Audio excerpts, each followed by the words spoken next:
Hey folks, I think we have a very big problem in terms of our social lives. So today, after watching a documentary called A Social Media Dilemma and read some things about how it works, and weirdly, this is the field I work in, and I contribute to what I'm about to say because my job requires me to be on the internet all the time. That's why I never miss a text. I can miss a call, but I never miss I never miss a WhatsApp message. I never miss a messenger or a tweet, or I just never miss them. But here is the sad thing about what social media has done. I thought about the times that I used to wake up from my father's house, my mother's house, and go play outside, socialize, and make friends. We genuinely made interesting friends, like we knew so much about them. And if someone called you my friend, they literally know your father, your mother, your sister, your brother, probably what you eat, the behaviors in your home, and all that kind of detail. They knew. But by the time someone calls you a friend, there's that detail they knew about you. Today, we don't socialize physically. We don't. It's sad that we have found validation online than the actual validation we need. And we've stopped taking in criticism from the actual people who love us, who are our friends. When your friend walks to you and says, "You did this wrong, you don't look smart," then it made sense. Today, if someone told you, "You're not looking great," they'll say you're a hater. If you said it, they'll say you're a hater. Because now the validation we have is online. And it is sad that online is causing anxiety and stress to people. See, let me tell you something. Yesterday I talked to a lady, and I said, "How come I've never seen you post pictures online?" And she said, "No, I don't have the clothes for online." Implying that if she had money and bought clothes, she would then take pictures and post them online because she wants to get probably 20 likes or comments that validate her of "you're looking beautiful." And when I see so many people who praise people online, "Oh, you're looking amazing, you're looking beautiful, you're looking this and that and everything," they feel good, right? They feel good. And if they don't get those kind of likes, they feel depressed. They feel like no one likes them. So in normal life, she's not meeting people, probably who are her friends.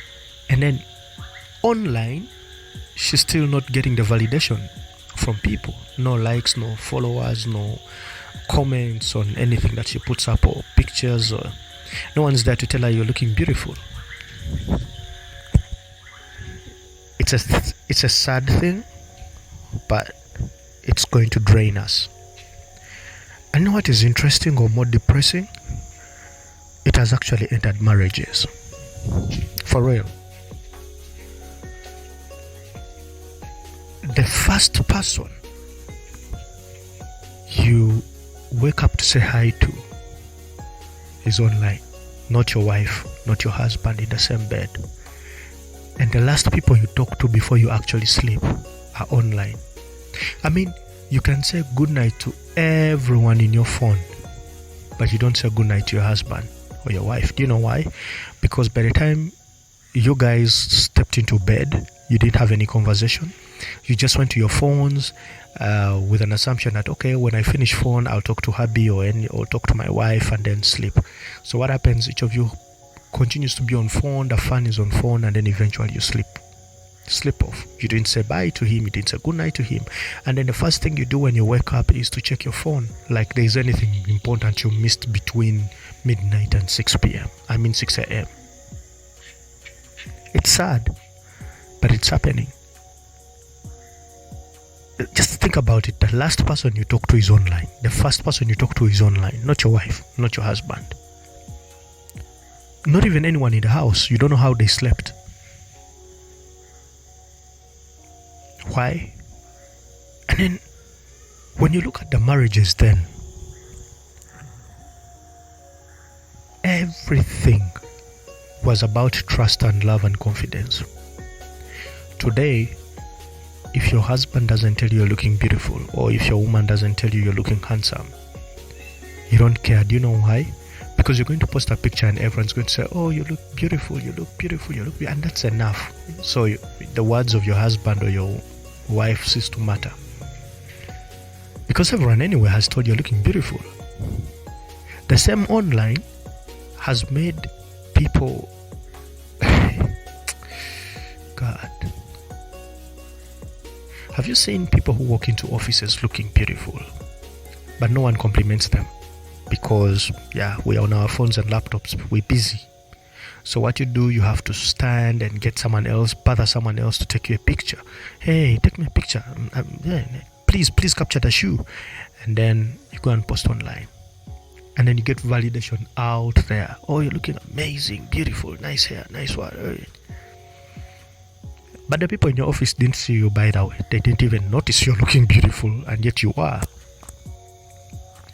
So what happens if one day Facebook, Twitter, Instagram, Pinterest crash, and WhatsApp? They crash, like they just don't work. And it's possible because Facebook is owned. Facebook owns Twitter. Facebook owns Instagram and WhatsApp. So those ones can crash in one day. It's possible. And then Twitter also crashes on its own. We are all in Uganda. There are times when they've shut down social media. Wake up one morning, they've shut down social media. You're going to be frustrated. And that's why the most stressed people are those ones who lose phones. I am telling you, even when they don't expect any call or any new message, at least they want to go and scroll through the phone. That's what they would rather have the phone even when they don't receive a phone call, because they want to just put up at least a selfie video. What happens? One of my old colleagues told me he wanted to give his phone a break for 2 days, at least 48 hours. The guy felt he was not himself at all. Time wasn't shifting. He just had the temptation to go to the drawer and pick the phone. And he didn't even complete the 48 hours. He was supposed to start, he was supposed to go back to his phone at 8 a.m., but he did it at 5 a.m. He really went to the drawer, put the phone on charger. Before it was even at 10, but he had to switch on and, go through his phone when it is at 10%. And guess what? He only had 2 messages. His girlfriend and I don't know who. Of course, plus group messages. They never miss. But genuine people who loved to check on him were not there. What a sad way we live, man. It's sad. But I think we need to leave our phone for some time. How about you wake up and put down your phone 72 hours? I want to try it, but it's just unfortunate that my job is internet. I live online. I always need to see statistics, people engaging. I need to promote a lot of things online. I just need to direct people on what we are doing, what we are not doing well. It's just quite unavoidable. But guys, how do you go to bed and sleep without telling the person you love good night? And you sleep in the same bedroom, in the same bed. How?